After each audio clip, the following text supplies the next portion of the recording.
Adhesives, which ones I use and why I use them, coming right up.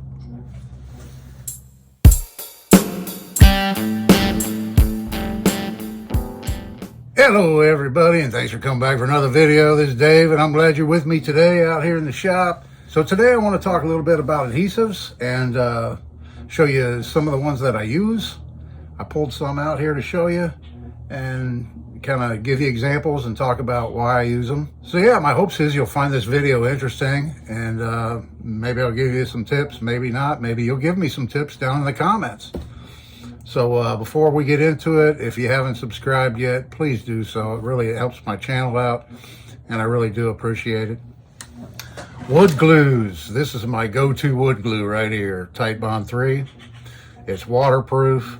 I use the original Titebond for years, and then I've used the Titebond 2, and when this stuff came out, I've been using it for many woodworking projects exclusively. I really like this stuff. I make a lot of birdhouses and bird feeders, and been making them since I was a kid. And those back then I didn't glue together, but I glue and nail all my birdhouses and bird feeders together with Titebond 3. Also smaller woodworking projects, such as this little block plane I made. I made this out of ebony, rosewood, and walnut many years ago, and it's all glued together. I mean, it's doweled together too. I have bamboo dowels there holding it together, but I used Titebond 3, and I made this a number of years ago. And yeah, the Titebond 3, the wood glue, it'll actually make a joint that's stronger than the wood itself. You glue a couple pieces of wood together with this stuff, and then you break them apart, you're going to break fresh wood rather than where this joint is in most cases. So I really like this stuff, highly recommend it. I am not sponsored by any of these manufacturers of these glues. These are just my preferences, and I thought I'd share them with you. I do a lot of craft work, and I use this stuff here, tacky glue. I really like it over Elmer's. It's thicker formula. It sets up very quickly.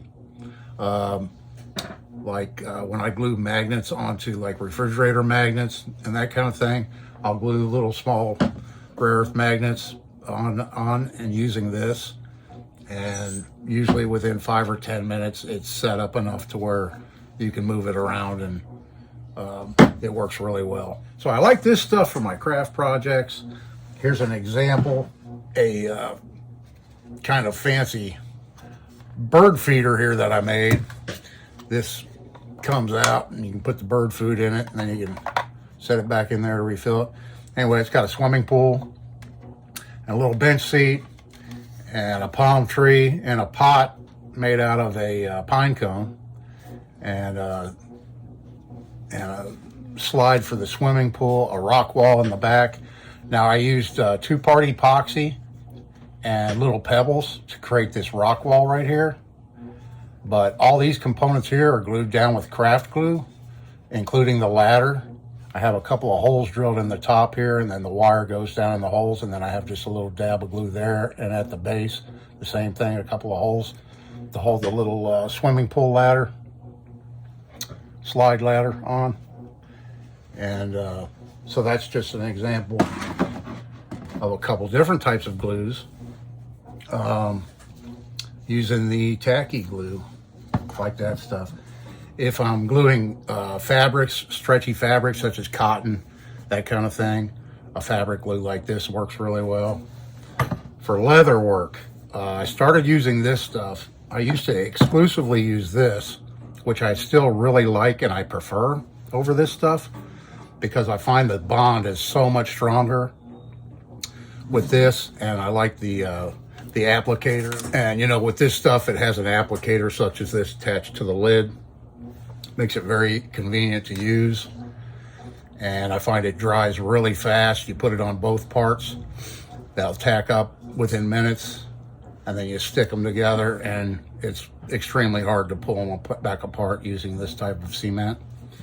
Versus this stuff, I've had good luck and bad luck with it. I've had it to where It's come apart on me before the stitching. The drawback with this is if you put too thick of a layer on, you'll find that if you're drilling holes in your leather or pulling your needle through, sometimes you'll pick up that glue residue if it's too thick of a layer. So you want to use it when you want to use this sparingly, just as much as you need, and a very thin layer on each part. Now, after it's been sitting around a while, it gets thicker and thicker and thicker over time. But when you find that this stuff is getting thick, you can always thin it out with acetone and get it more liquidy again. So I really like this stuff. This stuff here, it's good. It's inexpensive. You can find it at Hobby Lobby. I got this for $5.49 at Hobby Lobby. Relatively inexpensive, and it gets the job done. Then we have our cyanoacrylates, super glue type glues. Really don't use them that much. I'll use them for the gel type is better if you have a void that you want to fill in. Not so much for the bonding per se, but when you've got a pretty wide gap that you need to fill, two pieces that are uneven gap and you need fillage or whatever, the gel type's better. But just the regular old, I don't have any in front of me, but just regular old super glue is great if you want a really fast, quick bond that's really strong. And you can, if you don't care about it drying clear, you can put a little bit of baking soda on it, and boom, it dries really fast and really hard. And it's a really good adhesive super glue, especially in conjunction with baking powder. Super glue dries with humidity and moisture in the air and stuff. All these others I've showed you are all kind of air dry. Then you have the endothermic type adhesives, such as your epoxies, that actually, when you mix the two parts together, they generate heat, and that's what cures it. The hardeners are different between fast set and slow set epoxies. The fast set has a hardener in it that actually just dries quicker. It actually will generate quite a bit of heat right off to make it cure quicker. And it usually cures within, you have 5 minute, 10 minute, 6 minute, whatever, all kinds of different cure times for epoxies. But I use a lot of epoxy. I probably go through more epoxy than I do any other adhesive, including wood glue, just because of the type of work I do. Now, when I glue up knife handles, here's that last handle. Well, not the last handle, but one of the last handles I made. I epoxy these on. Let me tell you why I epoxy them on and why I don't use JB Weld, okay? JB Weld is great if you want strength. Yeah, JB Weld will withstand heat. If it's the original formula, 500 degrees, 600 for brief periods, it'll withstand. But I'm not going to put this in an oven. I'm not going to throw it in a fire. I don't need it to be that heat resistant. I have been using two-part epoxy to glue knife handles on for 35 plus years of my life, and I have never had an issue. I have never had a knife that's been out in the sun or anywhere else in a super high environment, out camping, sitting on a table in the sun or whatever, and been able to go like that and get any epoxy out of it. It will not turn back to liquid in the sunshine. It may soften up for sure, and when it gets really hot, epoxy will soften. So will a lot of glues under extreme heat. But it's such a thin layer, you can't even see it in here, because I clamp it up and I squeeze out all the excess. I'm not using it as an adhesive. These pins are what's holding these handle scales on, is these pins, not the adhesive. The adhesive is just preventing water intrusion from rusting out the metal and rotting out the wood.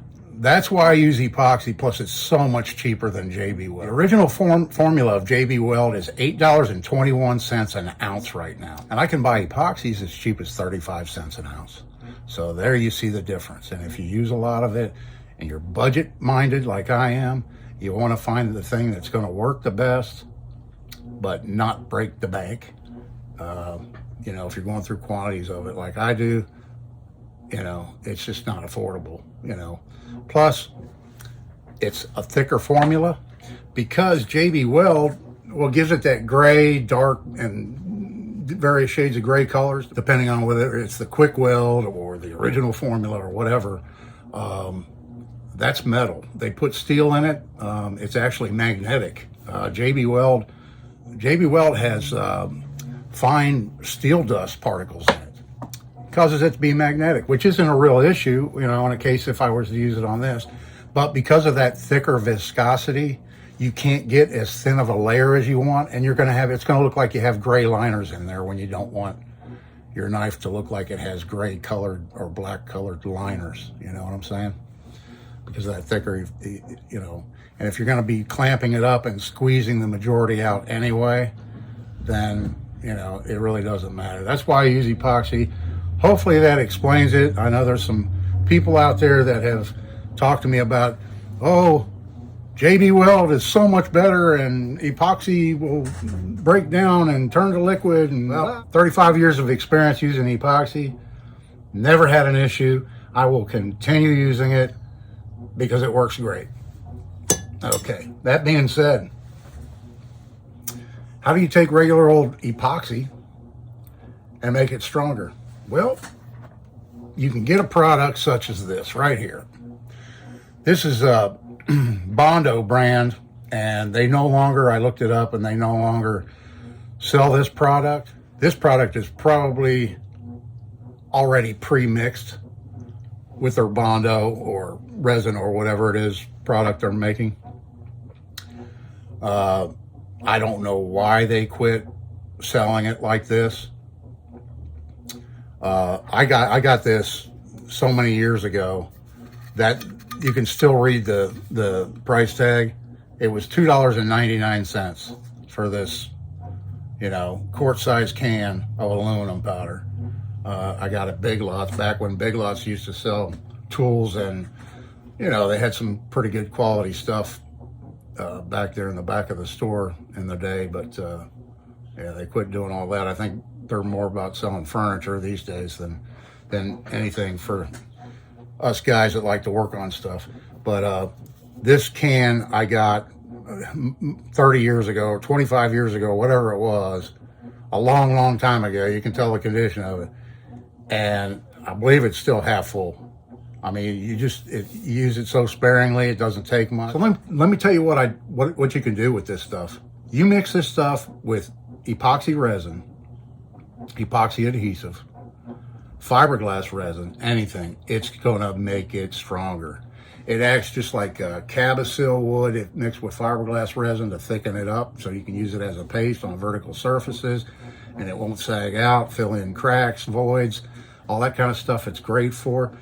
The back of the can shows that the different products that they used to sell, and it was they had ultralight microspheres, they had milled fiberglass, fumed silica, Cabasil, and then this stuff, the aluminum powder, which was number 3214. The highest strength and the ease of sanding and the ease of milling, drilling, and tooling and everything is this stuff right here.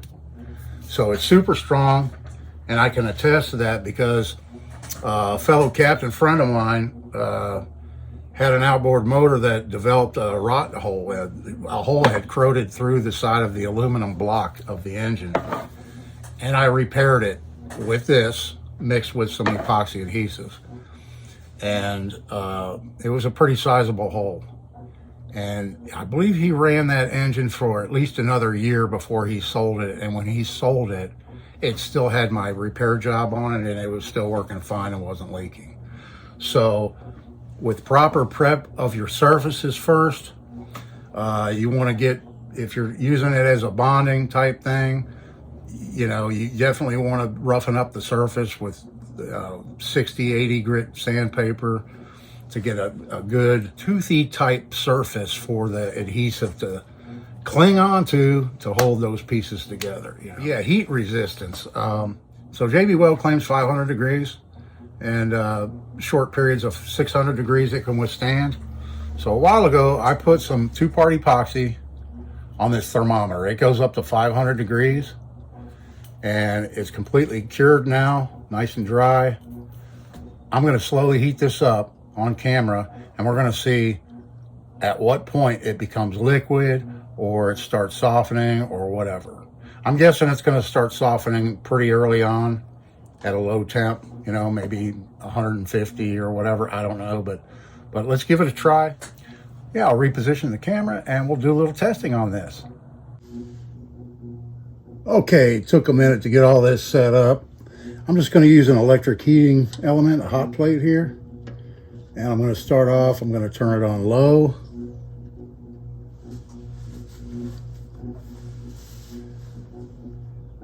And you can see the thermometer. Where are we at right now? It is 75.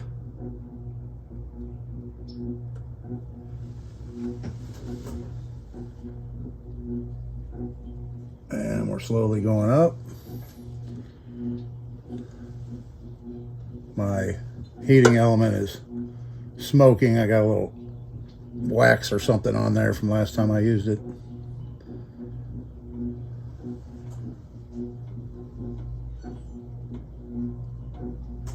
I'm going to get it to 100 degrees and then I'm going to turn it off and test it,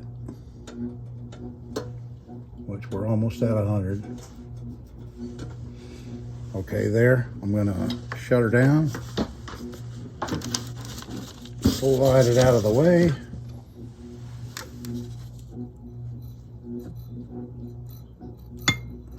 It's hot and it's fine. It's not soft at all. It doesn't feel soft at all at 100 degrees. Okay, continuing on.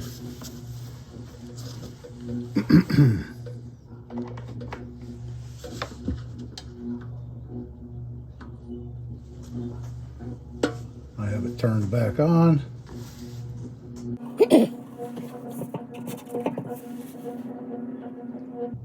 Hopefully you can see all this in the video.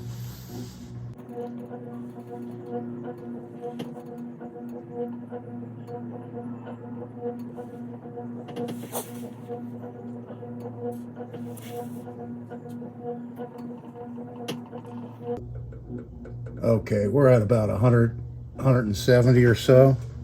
Let me check it out.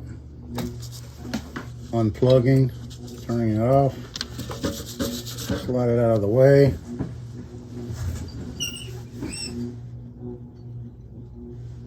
Feels a little gummy. Definitely not liquid.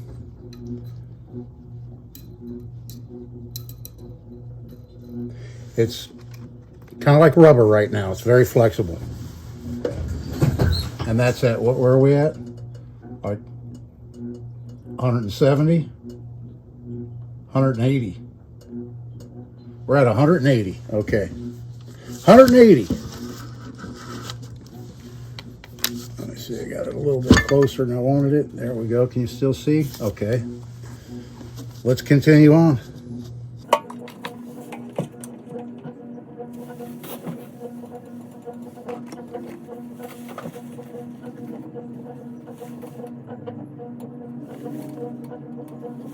Warming back up.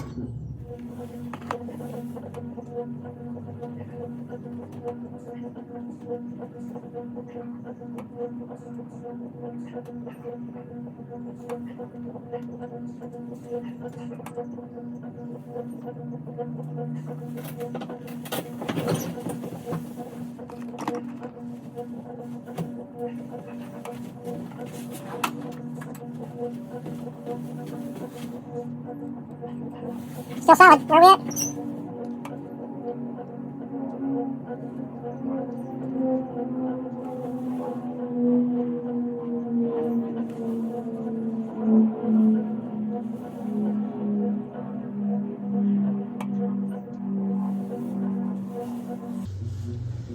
You can still see this drop of epoxy right here.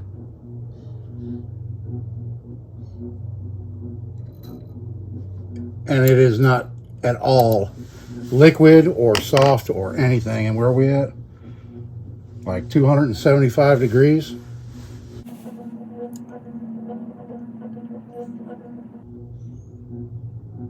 Continuing on.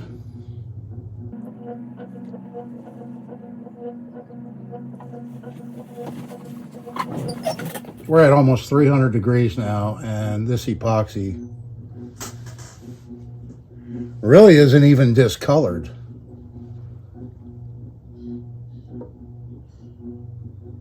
It's still in a rubbery type state, not at all liquid.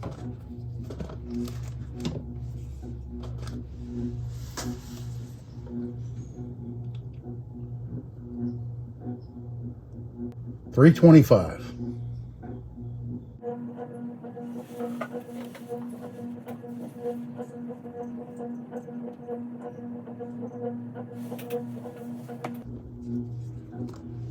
I don't know how far you want to take this. I'm going to lower it down a little bit so that we speed this process up. How's that? Let's see if that makes a difference.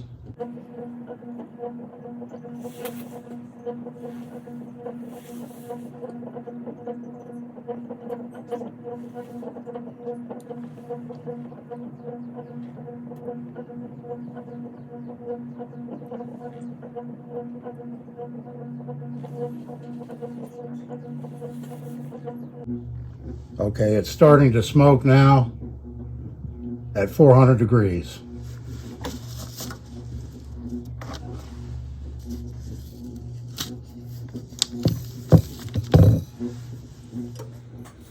Okay, it's cooled down, and let's take a look at it.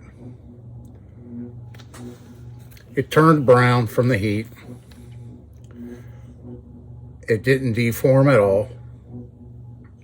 It's rock hard right now. It has maybe a slight bit. I can get my thumbnail into it, just a tiny bit. But it's leaving no marks or anything. It didn't turn to liquid. That drip was there when I started it. The epoxy is exactly as I started it in shape. And that was, 400 degrees? And this was fast set epoxy. So what's that tell us? JB Weld quick set epoxy that sets in 6 minutes claims it'll withstand temperatures up to 300 degrees. Well, I purposely didn't tell you what kind of epoxy this was. This is the cheapest epoxy that I have on hand, and it's the Harbor Freight quick set epoxy. That's what I used. That's what this is. And it withstood, I don't think it got any color change until it hit 400 or close to 400. At 300, it still looked fine. It probably wouldn't have any discoloration at all at 300. You can go back in the video and look at the 300 degree mark, but I don't believe it started smoking or showing anything at all. And that's a comparison of Harbor Freight. So this stuff is $1.33 per ounce. JB Quick Weld is $3.18 an ounce. So this stuff is 2.5 times cheaper than JB Quick Weld. And it held up just as well, I'm sure, as JB Quick Weld. I don't have it here to do a side-by-side comparison. I'm going with JB Weld claims. They claim that their quick set, their quick weld, withstands temperatures up to 300. Well, I've just proven that Harbor Freight, cheap Harbor Freight, 2.5 times cheaper, does the same thing. It holds up to 300 degrees. Man, I can't even get this off here. Let me, let's see if I can get this off of here. It just popped off in a chunk. Right there. The drip part just popped off. I think the heat made it even stronger.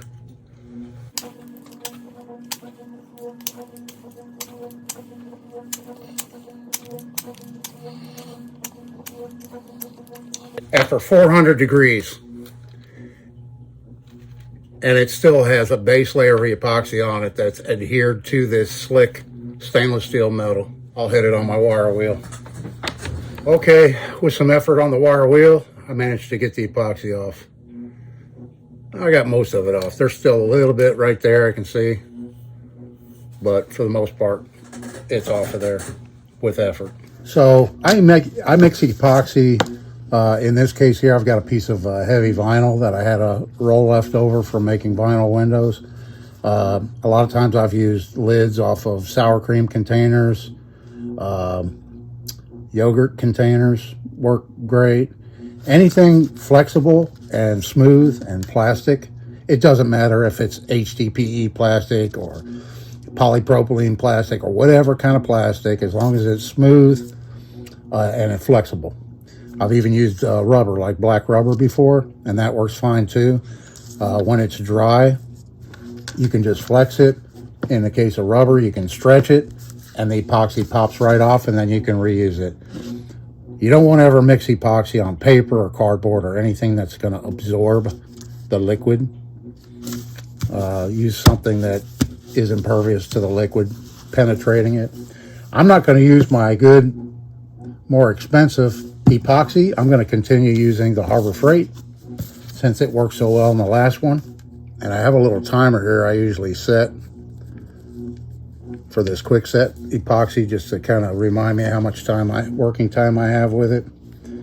Depending on the temperature, it will set up fairly quick. Okay, now I'm going to get this aluminum powder ready. You got to be very careful with this stuff. It is such a fine powder. The last thing you want to do is breathe it in. So I'm going to real quick put my respirator on. I've got my respirator right here.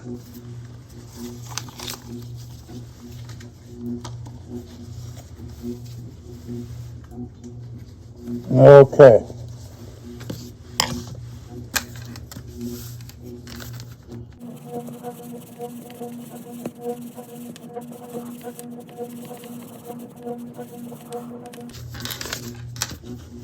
We're still in frame, okay.